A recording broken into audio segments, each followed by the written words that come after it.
सभी दोस्तों को नमस्कार। स्टडी शॉर्ट में आप सभी का मैं सुखदेव कंबोज हार्दिक स्वागत करता हूं।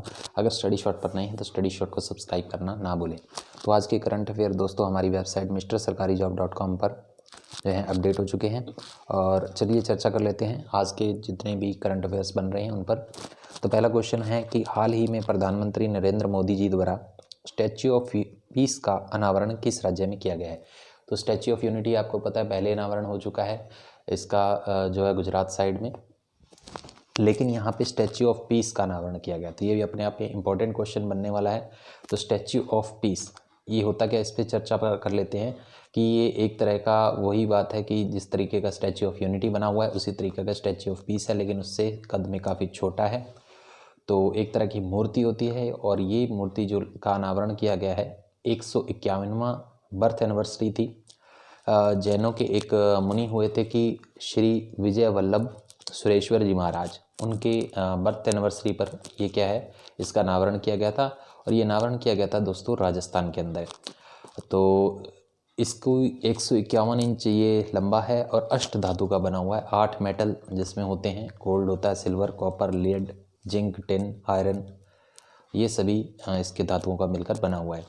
विजय वल्लभ जो जैन जी थे उन्होंने महावीर जी की जो शिक्षाओं का प्रचार प्रसार किया था 1870 से 1954 के दौरान, तो उन्हीं की याद के अंदर ये बनाया गया है। तो आम क्वेश्चन स्टैच्यू ऑफ पहले यूनिटी पे पूछे जाते थे, अब स्टैच्यू ऑफ पीस पे भी आपसे पूछा जा सकता है। तो बढ़ते हैं अगले क्वेश्चन पे। तो आंसर सही हो जाएगा दोस्तों इसका राजस्थान। नेक्स्ट क्वेश्चन पे बात करते हैं। ये काफ़ी इम्पोर्टेंट क्वेश्चन बनने वाला है कि एशिया की पहली सोलर पावर से चलने वाली टेक्सटाइल मिल कहाँ बनाई जा रही है। टेक्सटाइल मिल आपको पता है, टेक्सटाइल मिल का संबंध जो होता है कपड़ा उद्योग से होता है। तो एशिया की फर्स्ट है, तो अपने आप में काफ़ी इंपॉर्टेंट क्वेश्चन बन जाता है कि एशिया की सबसे पहली जो है सोलर पावर से चलने वाली टेक्सटाइल मिल कहाँ बनाई जा रही है। तो दोस्तों ये बनाई जा रही है वो हमारे भारत के अंदर ही बनाई जा रही है। तो भारत में भी ये कहाँ बनाई जा रही है, महाराष्ट्र के अंदर बनाई जा रही है। महाराष्ट्र में एक स्थान है परभनी में ये जो है प्लांट लगाया जा रहा है, टेक्सटाइल मिल लगाई जा रही है जो पूरी तरह से सोलर पावर से चलेगी। और ये तकरीबन 30 एकड़ लैंड में ये अपना जो प्रोजेक्ट लगाया जा रहा है, जो कॉटन को प्रोसेस करेगा क्लॉथ्स के लिए, जो क्लॉथ बनते हैं हमारे, और इसमें तकरीबन 100 करोड़ रुपए का खर्चा आएगा। तो ये सारी चीज़ें इसके अंदर बताने वाली थी दोस्तों। तो काफ़ी इंपॉर्टेंट क्वेश्चन बनेगा। तीनों चार चीज़ें, एक तो कहाँ बनाई जा रही है, स्थान का नाम से भी आपसे पूछ सकता है, परभनी महाराष्ट्र, और ये एशिया की पहली है सोलर पावर से चलने वाली टेक्सटाइल मिल। बढ़ते हैं अगले क्वेश्चन की तरफ। अगला क्वेश्चन क्या कह रहा है उस पर चर्चा करते हैं। मुंह बंद रखो, तो अपने आप में ये एक इसलिए अच्छा क्वेश्चन बन जाता है क्योंकि इसका नाम जो है इस तरीके से है, और ये जो भी बैंकिंग की तैयारी कर रहे हैं उसके लिए तो बहुत इंपॉर्टेंट क्वेश्चन बन जाएगा कि मुंह बंद रखो नामक अभियान जो है चलाया जा रहा है। और ये चलाया जा रहा है दोस्तों HDFC बैंक द्वारा। अब आपसे पूछा गया कि इसका संबंध किस चीज़ से है। HDFC बैंक द्वारा ये चलाया गया है अभियान मुंह बंद रखो। ये अवेयरनेस फैला रहा है दोस्तों, जागरूकता फैला रहा है साइबर फ्रॉड के प्रति। साइबर फ्रॉड यानी जो ऑनलाइन आपका जो फ्रॉड हो रहे हैं, तो इसका आंसर हो जाएगा दोस्तों साइबर फ्रॉड। ऑनलाइन फ्रॉड को रोकने के लिए, उसमें लोगों को जागरूकता फैलाने के लिए मुंह बंद रखो अभियान चलाया जा रहा है HDFC द्वारा। तो ये जो है नवंबर 15 से नवंबर 21 तक ये अभियान चलेगा और पूरा का पूरा ये जो फ्रॉड को रिड्यूस करने का, कम करने का ये काम करेगा।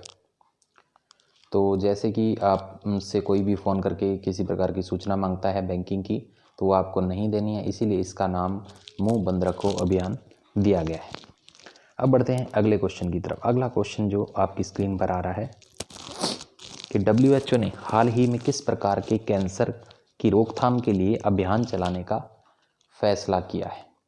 तो किस प्रकार का जो कैंसर है उसके लिए अभी WHO हमारा जो है काम कर रहा है। दोस्तों ये सर्वाइकल कैंसर पे काम कर रहा है हमारा। तो सर्वाइकल कैंसर,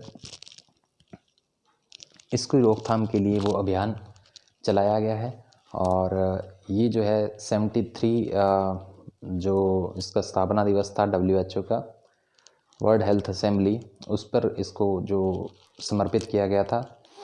और इसका नाम इसका जो मोटो दिया गया है, global strategy to accelerate the elimination of cervical cancer. तो ये WHO ने हाल ही में अभियान चलाया है। तो WHO के काफ़ी सारे क्वेश्चन जो आपके एग्ज़ाम्स के अंदर पूछे जाते हैं, तो ये क्वेश्चन भी आपसे लाजमी पूछा जा सकता है।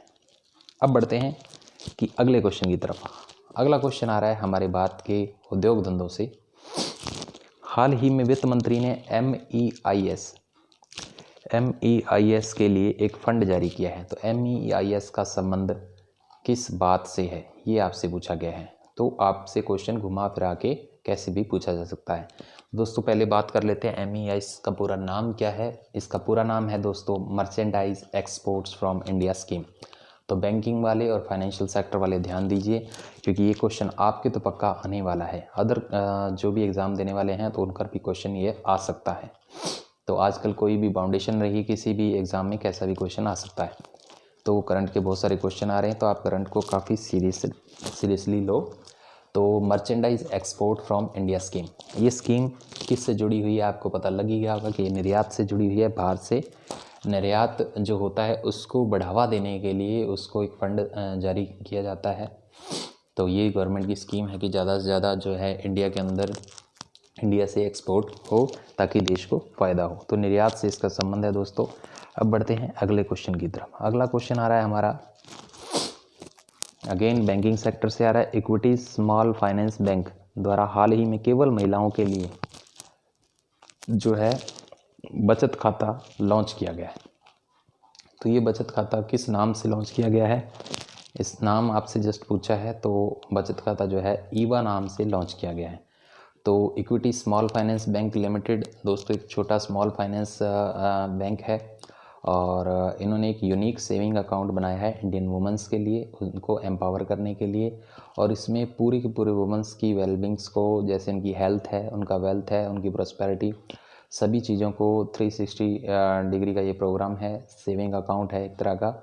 और भारत की स्मृति मंदना को इसका जो हमारी इंडियन वुमेन क्रिकेटर हैं, भारतीय जो महिला क्रिकेट टीम की सदस्य हैं स्मृति मंदाना, उनको अपॉइंट किया गया है ब्रांड एम्बेसडर इस चीज़ का।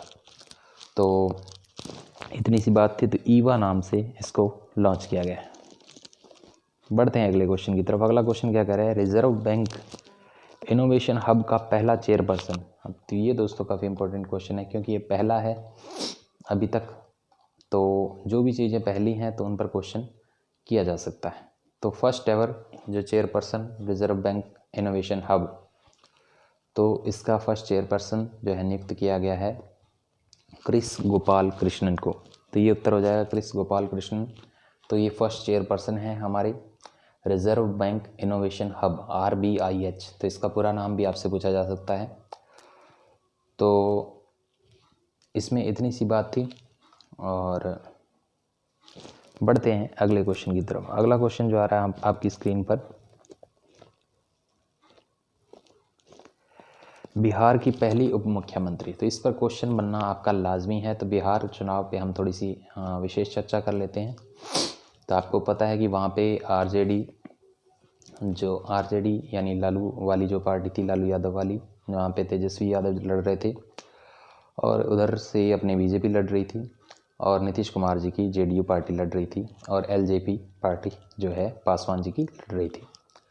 तो ये सारी पार्टियाँ इसमें चुनाव में उतरी थी, लेकिन वहाँ पे सबसे ज़्यादा मेजॉरिटी किसी भी एक ख़ास कंपनी जो पार्टी को नहीं मिली है।